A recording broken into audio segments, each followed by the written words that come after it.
பேரவையின் மாண்பையும் கண்ணியத்தையும் பேரவை உறுப்பினர்களின் கண்ணியத்தையும் காக்க வேண்டிய பொறுப்பை உங்களிடத்தில் ஒப்படைத்திருக்கிறார்கள்.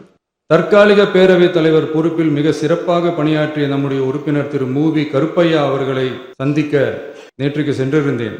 அங்கே முந்தைய பேரவைத் தலைவர்கள் படங்களை கண்ணுற்ற போது, அவர்களை பற்றி அறிந்த போது உண்மையிலே எனக்கு பெருமிதம் தந்தது.